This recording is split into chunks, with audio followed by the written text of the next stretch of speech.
Overlord Volume 1. Raja Andep. Chapter 4. Pertarungan. Part 1. Kepala desa tinggal di dekat alun-alun desa. Ketika memasuki rumahnya akan disambut oleh ruang tamu yang luas, sedangkan dapur berada di sisi lain. Sebuah meja tua dan reot serta beberapa kursi duduk di tengah ruangan. Ainz melihat-lihat interior ruangan tersebut dari tempat dia duduk di salah satu kursi. Cahaya matahari yang bersinar melewati jendela menerangi setiap sudut ruangan, jadi dia bisa melihat dengan jelas di dalamnya tanpa perlu mengaktifkan dark vision. Dia melihat wanita yang ada di ujung dapur, dan alat-alat pertanian di dalam rumah. Tidak ada produk-produk manufaktur yang bisa terlihat dimanapun. Saat Ainz berpikir bahwa tidak banyak hasil teknologi di sini, Ainz menyadari bahwa pemikirannya mungkin sempit. Tetap saja, dia penasaran tentang ilmu pengetahuan macam apa yang ada dunia yang dikembangkan oleh Magic. Ainz memindah tangannya ke seberang meja tua untuk menghindari cahaya matahari. Sarung tangan metal bukannya berat, tapi dibuat dengan kasar dan membuat mejanya goyang karena beratnya. Kursinya juga berderit ketika Ainz duduk padanya. Ini pasti yang disebut kemiskinan. Ainz menyandarkan tongkatnya pada meja agar tidak menghalangi jalan orang. Ketika tongkat itu memantulkan cahaya matahari dengan tampilan yang berkilauan membuat orang merasa seperti melangkah ke dunia mistis, meskipun berada dalam rumah reot. Dia mengingat kembali ekspresi terkejut dari wajah penduduk desa. Gelombang kebanggaan mendatangi Ainz ketika penduduk bertanya tentang tongkat yang dibuat oleh dia dan teman-temannya dengan menakjubkan. Namun, kegembiraannya langsung ditekan hingga level normal, yang mana membuat Ainz mengerutkan dahi yang kenyataannya tidak ada. Jujur saja, Ainz tidak suka efek menenangkan yang dipaksakan ini. Meskipun begitu, benar juga jika terlalu tidak tenang akan membuatnya tidak mungkin bisa menyelesaikan tantangan di depannya. Dengan itu Ainz mempersiapkan diri untuk menghadapi masalah yang akan datang. Dia telah bernegosiasi tentang pembayaran untuk menolong desa dari kepala desa. Tentu saja tujuan Ainz sebenarnya adalah mendapatkan informasi, dan bukan uang. Namun, jika dia langsung bertanya tentang informasi, akan membuat mereka curiga. Memang tidak apa di desa yang kecil seperti ini, ketika pemimpin daerah mengetahui, mereka akan berusaha menemukan Ainz. Ketika mereka sudah menemukan bahwa dia tidak tahu apa-apa tentang dunia ini, ada kemungkinan besar mereka akan memanfaatkannya. Apakah dia terlalu berlebihan memikirkan hal ini? Ainz merasa ini seperti berlarian melewati jalanan ramai, kecelakaan fatal bisa terjadi setiap saat. Kecelakaan fatal dalam hal ini adalah bertemu dengan makhluk kuat dari dunia ini. Kekuatan dan kelemahan adalah dua sisi yang sama dari sebuah koin. Sampai sekarang, Ainz masih lebih kuat dari siapapun yang pernah ia jumpai di desa. Namun, itu bukan berarti menjadi lebih kuat dari siapapun di dunia. Ditambah lagi Ainz sekarang adalah seorang undead, dan dari reaksi ketakutan yang diperlihat oleh dua gadis itu, yang sangat tahu di mana tempat undead di dunia ini. Dia harus berhati-hati karena kebanyakan manusia membencinya, mereka mungkin akan menyerangnya.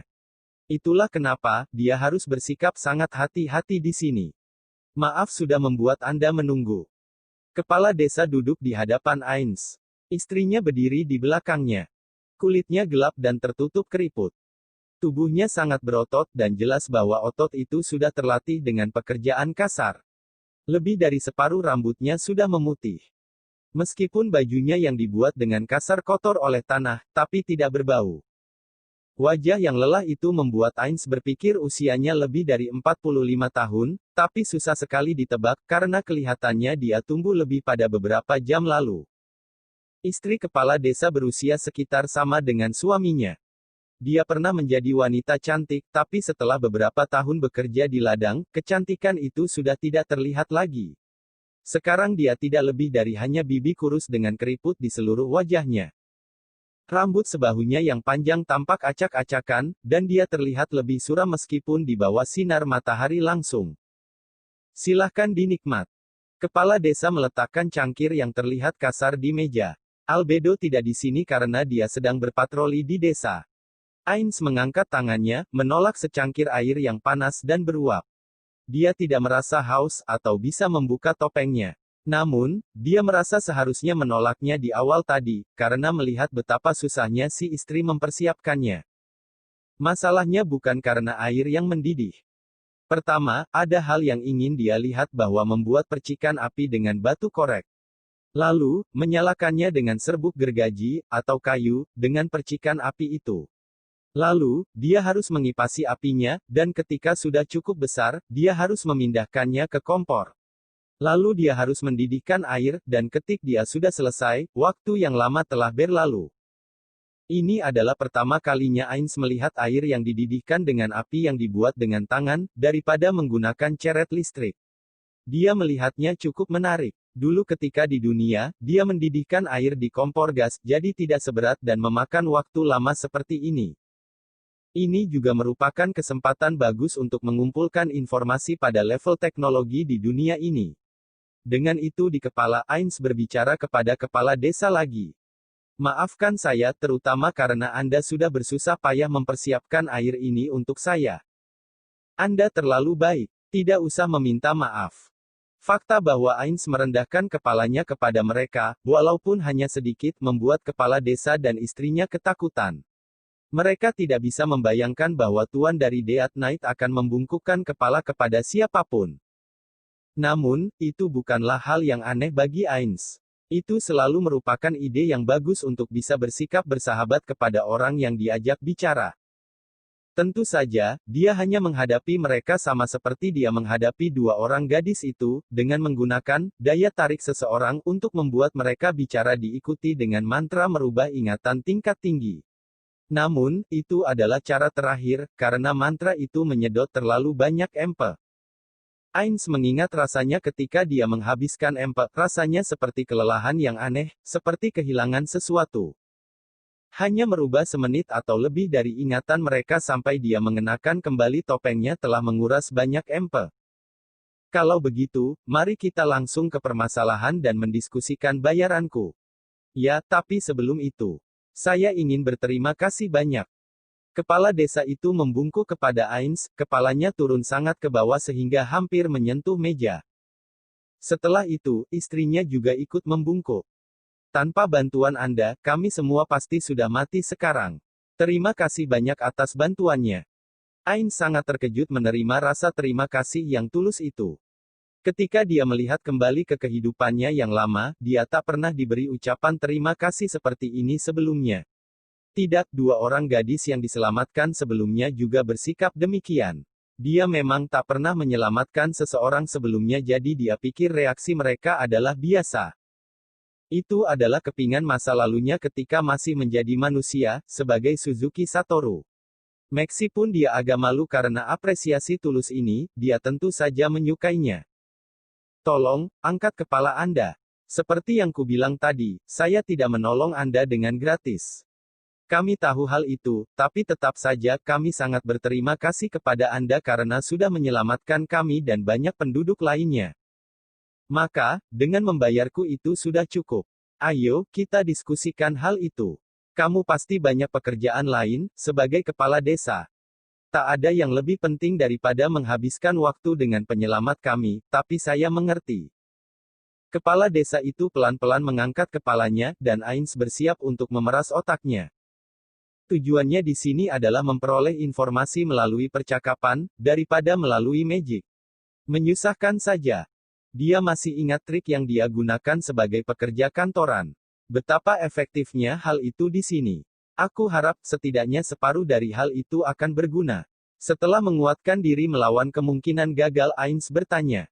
To the point saja, berapa banyak kamu bisa membayarku?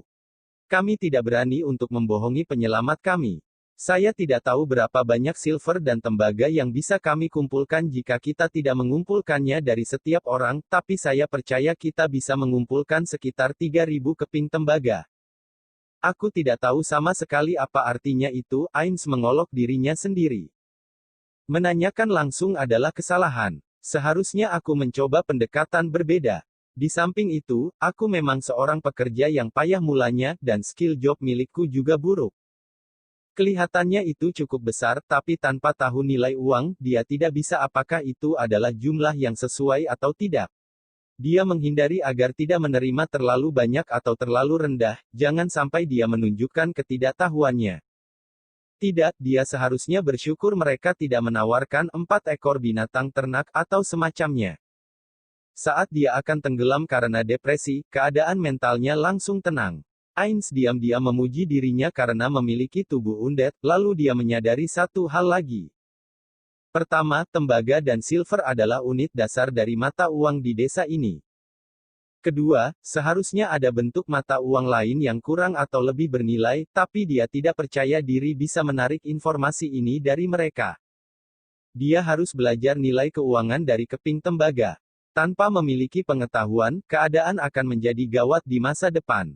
Namun, tanpa tahu nilai mata uang akan menyebabkan kecurigaan, dan dia ingin tetap menjaga diri sambil mempelajari lebih dalam tentang dunia ini. Itulah kenapa dia berpikir sekeras mungkin untuk menghindari kesalahan besar. Koin kecil ini susah dibawa dalam jumlah besar. Aku ingin menukarnya dengan nominasi yang lebih besar, bisa kamu melakukannya? Kami mohon maaf sejujurnya, jika kami bisa membayar dalam keping emas, kami akan melakukannya. Namun, faktanya desa kami tidak menggunakan keping emas. Ainz menahan hasrat ingin menghela nafas karena lega. Jawaban kepala desa mengarah seperti yang dia harapkan. Oleh karena itu, Momonga dengan serius menanyakan pertanyaan selanjutnya, bagaimana kalau begini, aku berencana untuk membeli produksi dari desa ini dengan harga yang tepat, jadi yang kamu lakukan hanyalah membayarku dengan mata uang yang kamu lakukan dalam berdagang. Ainz diam-diam membuka inventorinya di balik baju, dan mengambil sepasang koin emas dari Yggdrasil. Salah satu koinnya dihias oleh wajah seorang wanita, sementara koin lain dihiasi oleh wajah seorang pria. Yang pertama adalah koin dari update besar, Valkyrie's Downfall, sementara yang terakhir adalah koin sebelum update. Nilai mereka sama, tapi mereka mempunyai arti berbeda bagi Ainz. Koin lama itu adalah salah satu yang mengikuti Ainz sejak dia pertama kali mulai bermain Yggdrasil hingga update, ketika Ainz Oalgon berada di zaman keemasan. Equipment miliknya hampir lengkap saat itu, jadi koin ini hanya disimpan di peti inventory. Dimulai dari mage tengkorak, dia menggunakan mantranya untuk mengalahkan musuh yang berkeliaran di dunia dan mendapatkan koin emas yang mengambang di udara. Dia bermain solo di Dungeon, mengalahkan monster ganas di dalamnya, dan memperoleh tumpukan besar emas dengan susah payah. Setelah anggota Ainz Oalgon menyelesaikan Dungeon, mereka menjual kristal data mereka dan sebagai gantinya, mereka menerima keping emas ini, yang melambangkan zaman keemasan mereka. Tapi Ainz membuyarkan topi itu sesaat. Dia meletakkan koin yang lama, dan memegang koin baru. Jika aku menggunakan keping emas ini untuk membeli sesuatu, apa yang bisa kudapatkan? Dia meletakkan koin emas di meja. Berbarengan, kepala desa dan istrinya saling memandang, mata mereka semakin lebar. Ini adalah mata uang yang digunakan oleh daerah jauh di sana. Apa bisa digunakan di sini? Kelihatannya bisa. Tolong tunggu sebentar. Perasaan lega menyelimuti Ainz ketika dia mendengar koin ini bisa digunakan.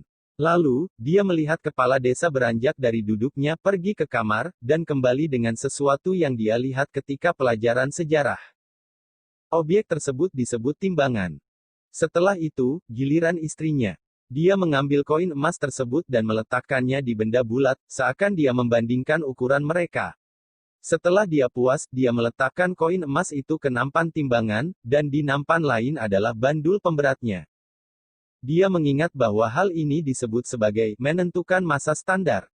Saat Ainz mencoba mengingat kembali, dia membandingkan mereka kepada tindakan si istri dan mencoba untuk mencari tahu apa yang dia lakukan. Bagian pertama seharusnya membandingkan koin miliknya dengan koin emas di negara ini, dan selanjutnya dia mencoba mengetahui kandungan emasnya. Kelihatannya koin emas itu lebih berat, dan standar masanya naik. Istri kepala desa itu meletakkan masa lain, dan kedua sisi akhirnya seimbang. Kelihatannya berat koin ini lebih besar 2 kali dari normal koin emas. Mungkin jika kita bisa menggosok permukaannya. Oi, kamu jangan kurang ajar. Mohon maaf atas sikap istri saya yang mengatakan hal-hal yang bodoh. Tidak aneh. Dia pasti berpikir bahwa itu hanya disepuh emas. Ainz tidak tersinggung sepenuhnya, tapi dia tidak marah. Tidak apa. Meskipun begitu, jika kamu periksa dan menemukannya murni emas, kamu akan membelinya, ya Han. Ah, maaf. Kami mohon maaf untuk hal ini.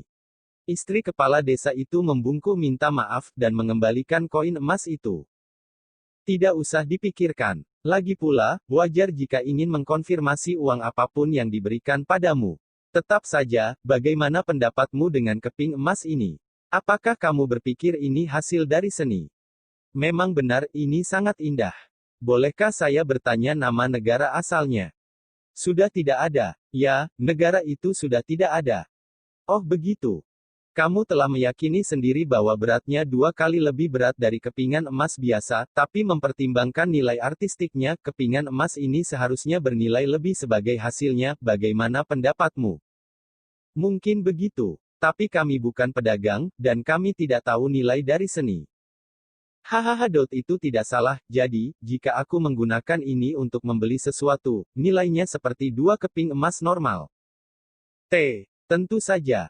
Sebenarnya, aku punya beberapa kepingan seperti ini. Apa yang kamu bisa juga padaku untuk itu? Tentu saja, aku akan membayar dengan harga biasanya. Aku tidak keberatan jika itu setara dengan pedagang jalanan. Tentu saja, silahkan periksa koin ini, silahkan. Ains soal gon sama.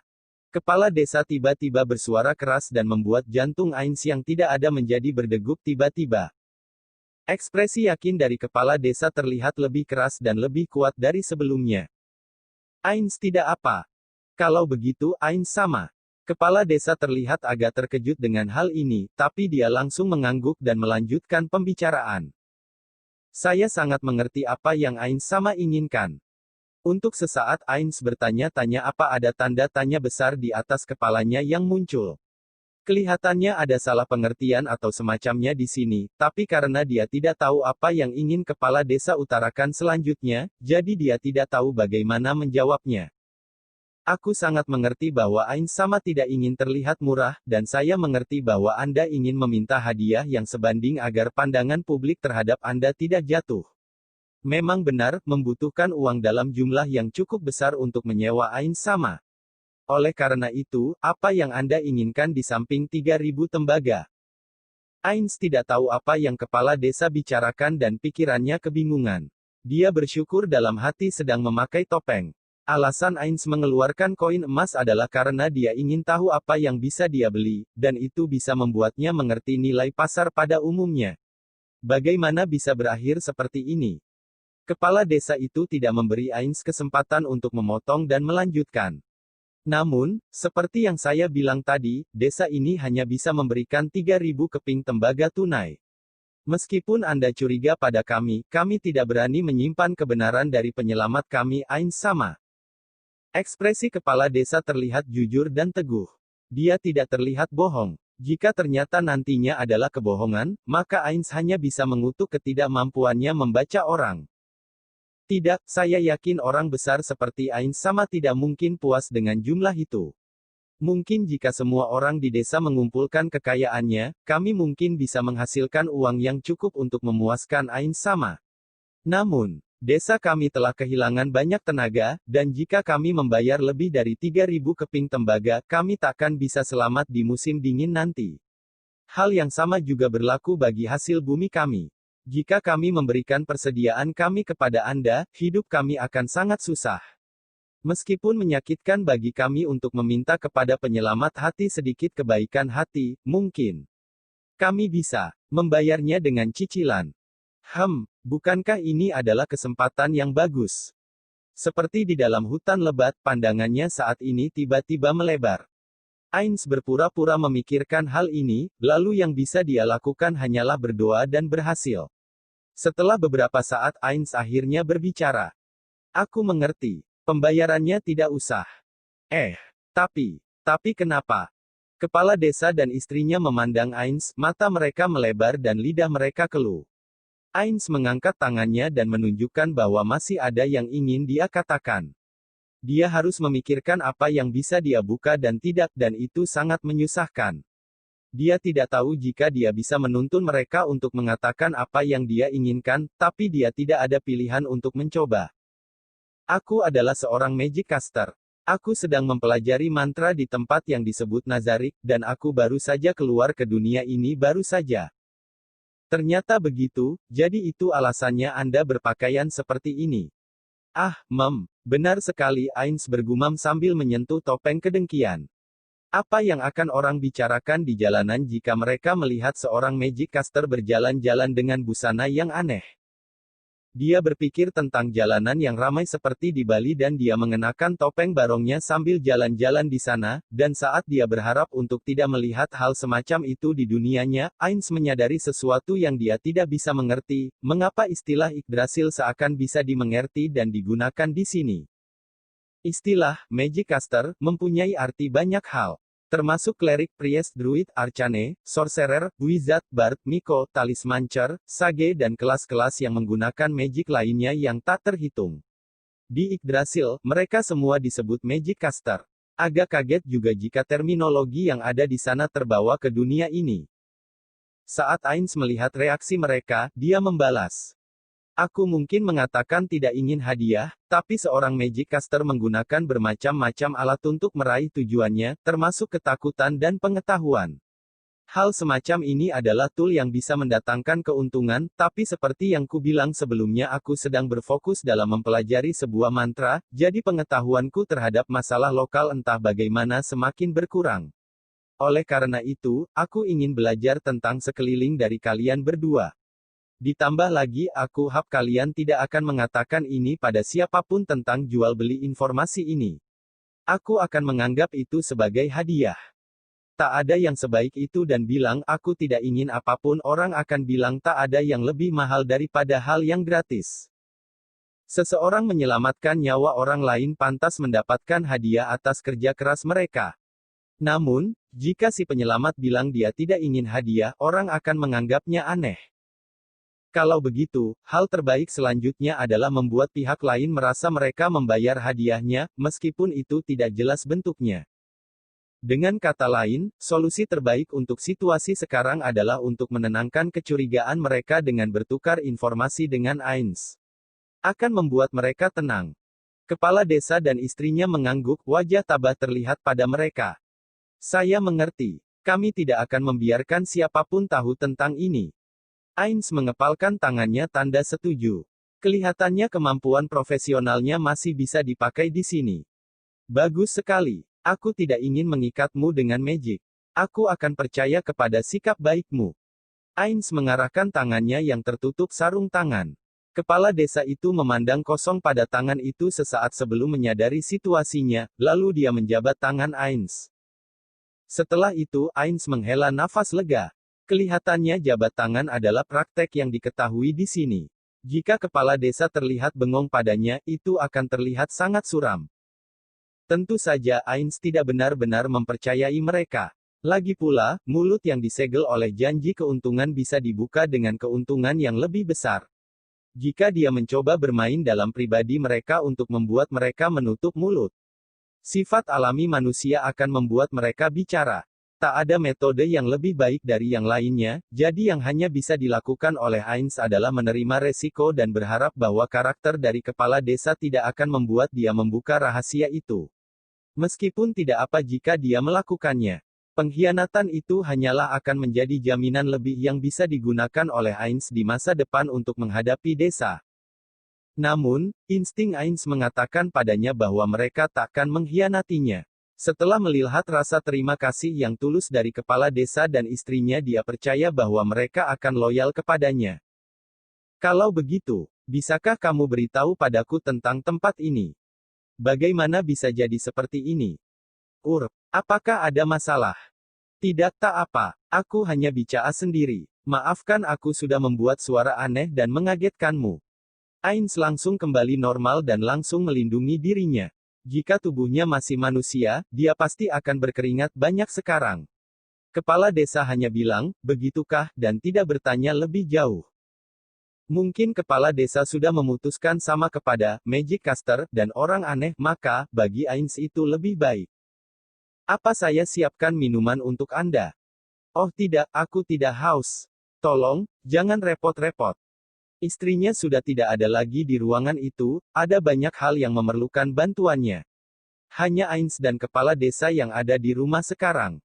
Pertama Ainz bertanya tentang negara-negara tetangga, dan kepala desa merespon dengan banyak nama yang tidak pernah ia dengar. Meskipun Ainz sudah mempersiapkan diri untuk hal ini, dia terkejut juga setelah mendengarnya. Pertama, Ainz mengira ini adalah dunia yang dibuat mirip dengan prinsip dasar dari Yggdrasil. Lagi pula, dia bisa menggunakan Magic Yggdrasil di sini, dan ada banyak koneksi dengan Yggdrasil juga. Namun, tak ada nama yang pernah ia dengar yang berhubungan dengan Yggdrasil.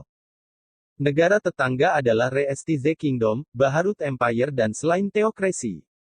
Nama-nama ini tidak muncul dalam konteks Yggdrasil, yang mana terinspirasi oleh mitologi Nordik.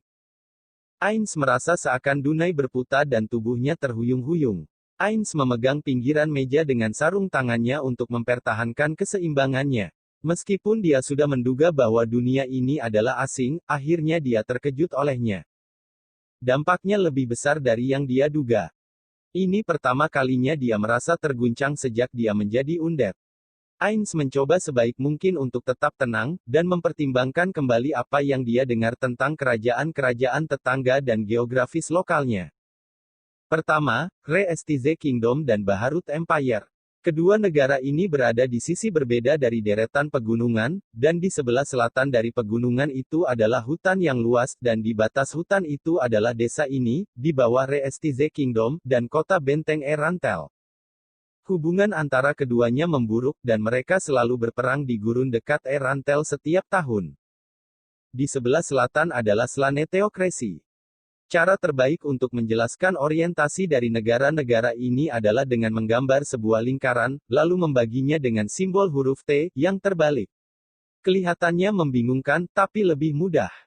Untuk dijelaskan seperti itu, di sebelah kiri adalah Re-Estize Kingdom, di sebelah kanan adalah Baharut Empire, dan di bawahnya adalah Slane Theocracy. Ada negara lain, tapi kepala desa hanya tahu tiga ini. Kepala desa tidak yakin di mana tepatnya letak desa ini antara ketiganya. Dengan kata lain, kamu pasti menertawakanku. Knight yang tadi mengenakan armor dengan emblem bertanda Baharut Empire, jadi kepala desa percaya bahwa mereka berasal dari Baharut Empire. Tapi area ini juga termasuk dalam perbatasan Slane Theocracy, jadi mungkin saja mereka adalah Knight dari negara tersebut yang menyamar. Melepaskan mereka semua adalah kesalahan. Dia bisa saja menyekap salah satu untuk ditanyai, dan waktu sudah berlalu lama sejak itu. Jika ini adalah ulah dari selain Theocracy, maka dia seharusnya melakukan sesuatu di sisi Empire. Di sisi Kingdom, dia seharusnya sudah mengumpulkan cukup niat baik dengan mereka karena sudah menyelamatkan desa mereka, jadi seharusnya keadaan sudah baikan sekarang. Ainz tenggelam dalam pemikirannya. Apakah dia satu-satunya yang datang ke dunia ini? Tidak mungkin. Ada kemungkinan besar pemain lain datang kemari juga. Mungkin hero-hero San juga di sini. Dia harus berpikir atas apa yang akan terjadi jika dia bertemu pemain lain. Jika pemain lain juga datang ke dunia ini, mereka mungkin akan berkumpul, melihat sifat alami dari orang Jepang. Ketika tiba saatnya, mereka akan melakukan apapun untuk bisa berbaur. Dia bisa menyerahkan apapun selam itu tidak melibatkan Ainz Oalgon.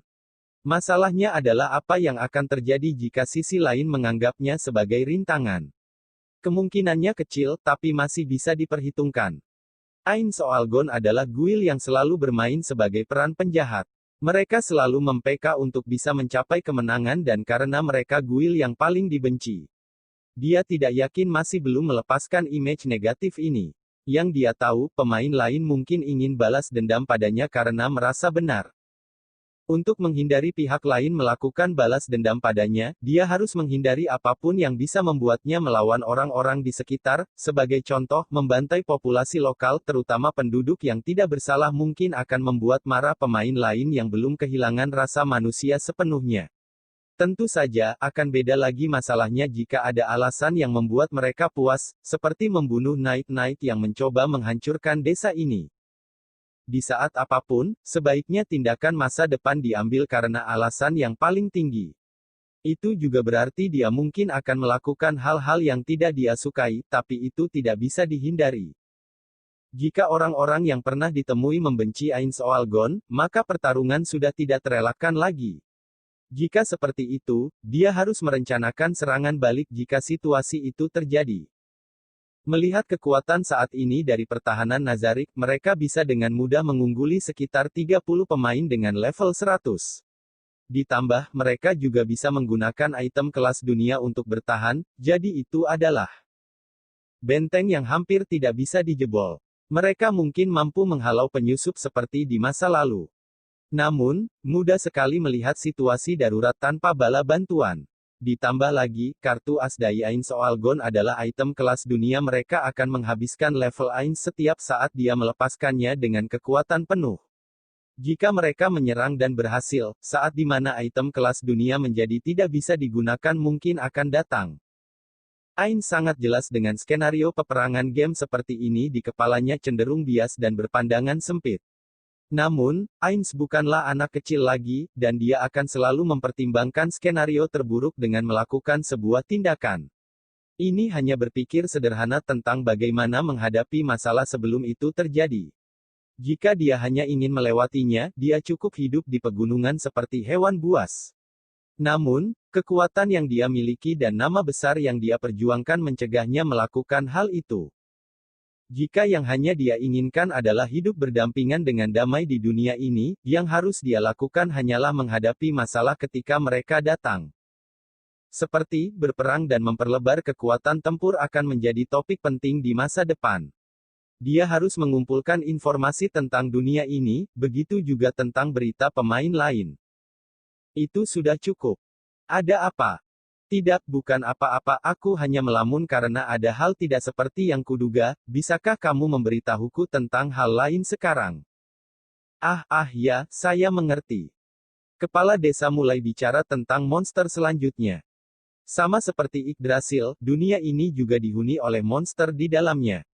Hutan di dekat sini dipenuhi monster-monster, dan salah satu yang diketahui bernama, Wise King of the Forest, Raja Bijak dari Hutan.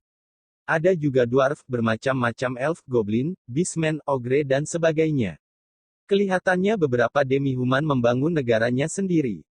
Ada orang yang disebut sebagai petualang yang mengusir monster-monster ini, dan mereka menggunakan banyak magic caster dalam kelompoknya. Kelihatannya, petualang ini mempunyai guild sendiri di kota besar. Terlepas dari itu, dia juga mengetahui kota benteng di dekat sini yaitu Erantel.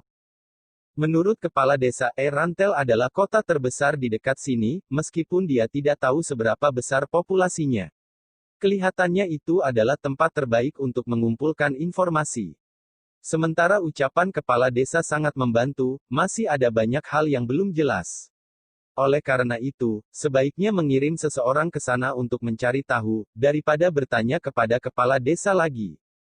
Akhirnya, ada persoalan dalam bahasanya. Mengagetkan sekali mereka bisa memahami bahasa Jepang di dunia baru ini. Hasilnya, Ainz memperhatikan mulut kepala desa dengan cermat, dan menemukan bahwa dia pada dasarnya tidak bicara bahasa Jepang. Kalimat dan gerakan mulutnya juga tidak sama dengan bahasa Jepang. Setelah itu, dia melakukan sedikit percobaan. Kesimpulan yang dia dapat adalah bahwa seseorang telah memberikan orang-orang ini semacam makanan untuk mentranslasi seperti konnyaku. Namun, dia tidak tahu siapa yang memberikannya kepada mereka. Bahasa di dunia ini akan diterjemahkan sebelum pihak lain mendengarnya. Jika dia bisa mengerti apa yang orang lain katakan, maka dia seharusnya juga mampu berkomunikasi dengan makhluk hidup selain manusia, umpamanya, seekor anjing atau kucing. Pertanyaannya adalah siapa yang melakukannya. Ditambah lagi kepala desa tidak merasa aneh dengan hal ini. Baginya, kelihatannya ini adalah hukum alam. Dengan kata lain, ini adalah prinsip umum dari dunia ini. Sekali lagi, ketika dipikir dengan tenang, ini adalah dunia magic, yang mana berjalan dengan konsep yang sangat berbeda dari dunia di mana Ainz dilahirkan. Kelihatannya pengetahuan umum dan fakta yang dia pelajari di kehidupannya dulu tidak lagi bisa diaplikasikan di sini. Ini adalah masalah yang sangat berat. Jika dia mengabaikan dunia ini, ada kemungkinan dia akan membuat kesalahan fatal. Kalimat mengabaikan, sama dengan, malapetaka, dalam hal ini. Saat ini, Ainz kekurangan informasi tentang sekitar. Dia harus menyelesaikan masalah ini secepatnya, tapi dia tidak tahu bagaimana memulainya. Jangan-jangan dia harus menculik seseorang dan membuatnya mengatakan semua yang dia tahu. Itu tidak mungkin. Jika itu masalahnya, maka hanya ada satu pilihan baginya. Kelihatannya aku harus tinggal di kota untuk sementara. Dia harus mengawasi dan meniru banyak hal untuk mempelajari dunia ini. Dia juga harus mengerti magic di dunia ini, dan banyak hal lainnya. Sambil memikirkan hal ini, dia mendengar langkah dari luar menuju pintu kayu yang rapuh. Ada jarak lebar di antara suara langkah kakinya, itu artinya siapapun itu, tidak sedang terburu-buru. Itu adalah langkah yang tenang, lamban dan seorang pria dewasa. Sebuah ketukan datang dari pintu ketika Ains mulai menengok. Kepala desa melihat wajah Ains. Dia tidak berani bertindak sendiri karena masih menjelaskan sesuatu kepada penyelamatnya, sebagai pembayaran dari menyelamatkannya dan yang lainnya di desa. Silahkan saja, aku juga bermaksud istirahat. Aku tidak keberatan jika Anda keluar. Mohon maaf sedalam-dalamnya untuk ini, ucap kepala desa sambil membungkuk meminta maaf. Dia menuju pintu, dan ketika dia membukanya, seorang penduduk muncul. Dia melihat kepala desa terlebih dahulu, lalu kepada Ains, dan berkata, "Kepala desa maaf sudah mengganggu ketika sedang ada tamu kita, tapi mereka sudah siap terhadap pemakaman." Oh. Kepala desa melihat ke arah Ains, dan matanya memohon persetujuan. Tidak usah mengkhawatirkan aku. Terima kasih. Kalau begitu, bilang pada yang lainnya aku akan segera ke